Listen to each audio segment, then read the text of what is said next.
Hello, everybody. It's been a while. Things happened. I won't talk about it because probably by the time you watch this, it won't matter. So today, as you saw in the title, we're going to talk about world building for new GMs. And of course, I'm only talking about fantasy because I've only played. I've only built my fantasy continent or my fantasy world. Not really full world yet, but continent. Um,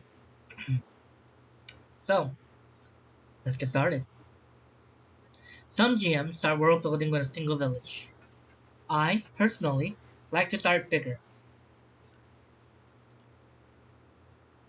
with a continent or a defined region, and then zoom in. Today, I'll show you how to create a continental level setting that feels alive and exciting, and how to sprinkle in a couple of NPCs your players will actually care about meeting. So first thing first, why do I start with a continent? Starting with a continent gives your campaign a strong sense of scale and context. Players immediately understand that there's a larger world out there beyond their starting town. And there's a couple benefits to it. For example, tone. You define the overall mood, low fantasy, high fantasy, post-apocalyptic, etc. Travel and exploration. Geography helps you plan where players could go, even if they never leave the starting area. Your future growth. If your campaign goes epic, you've already got the framework for expansion. And also, it gives you um, a playpen is how I like to put it. So if you go small to big, you can go at so big that you're overwhelmed with so much stuff. But when you have a boundary, then you can only go in that boundary. So for example, like a baby. If you put a baby in the house and you don't put a playpen, then the baby can go anywhere, run into anything, and they will get injured. They will find something to put in their mouth that they should not be putting in their mouth. And you, the GM, in this case, are the baby. Because you're really, oh, what god can I put in? How many gods can I put in? What god does this? This god does that. Well, now you have a playpen. You have boundaries. You can make stuff in that boundary. And why I only do a continent is because if you do a town, it's kind of boring. I like to do a continent, especially because then like it gives you a sense of it gives your players a sense of wonder. Now the key here is you're sketching, not writing a novel. A continent level map should inspire and not overwhelm. So let's start with this. Draw an outline. You don't need any art skills, just a shape with some squiggles. Now that you have a shape with some squiggles, let's drop in these things. Mountain ranges, natural borders, adventure seas, etc. Rivers and lakes, which are settlements, hubs, forests, deserts, and a couple of unique terrains. And then one or two magical or fantastical landmarks. A tip here is add a unique feature that sets your world apart, like a sea of glass left by a magical war, a floating mountain chain, an ancient crater where the gods once fought. This skeleton shapes our kingdoms, cultures, and adventures will grow. Number 3. Place nations and regions. Next, layer in 3 to 5 nations or regions. Keep it broad. For example, a proud kingdom or empire, a frontier or wilderness, a strange magical land, a bustling trade hub. And then give each a one sentence pitch. For example, the Frostmark hides ruins beneath the glaciers, guarded by nomads. The Red Dunes are ruled by merchant princes where magic is currency. And that's it. You don't need a political dissertation, just enough to spark ideas. Factions and power players. Now, add in 2 to 3 factions that cross borders. These make the world feel interconnected. For example, a church or faith with influence across the nation, a guild, company, or mercenary band, a mysterious magical order. Now that you have the factions, give each a clear goal. The Iron Pact wants to control all trade routes. The Church of Silver Flame seeks to purge forbidden magic.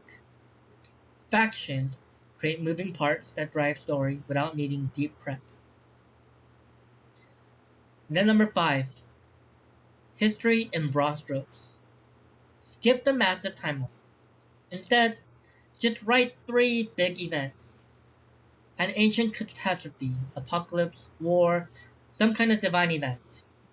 A recent power shift, new king, fallen empire, civil war.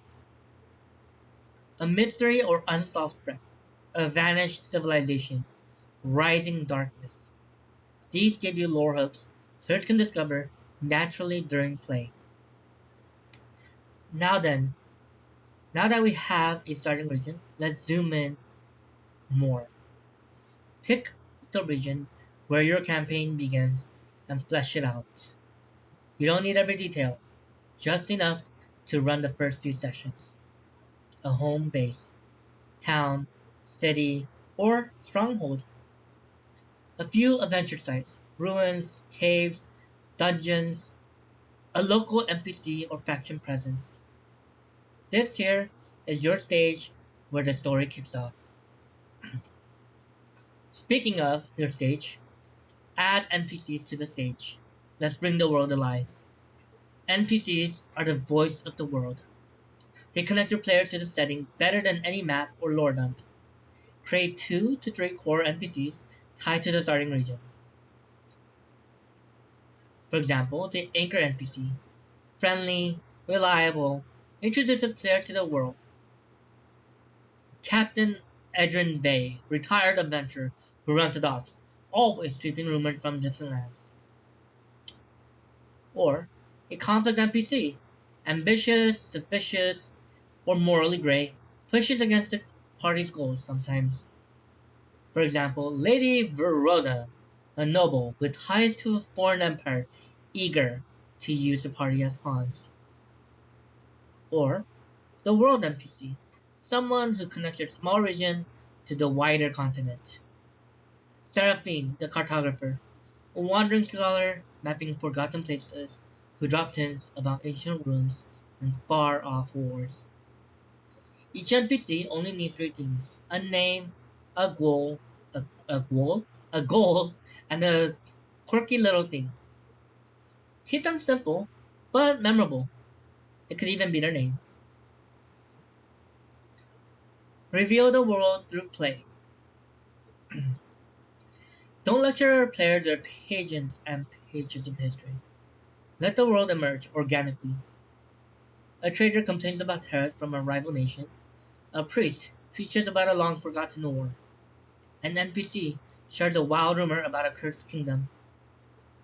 The lore should be discovered, not dumped. Now, we have everything that we need to start a campaign. By sketching a continent, placing nations, inventing factions, writing 3 key events, and dropping in NPCs, you built a world that feels alive without drowning in prep. In the next episode, we'll take this road and build your BBEG to destroy this continent you just created. Here, you're gonna see some on-screen takeaways, some uh, summary. Start big, continent, then nation, then faction, then history, and region. 3 events are big enough for a history. Anchor your world with 2 to 3 NPCs. Anchor conflict world. Reveal lore through NPC voices, not info dumps.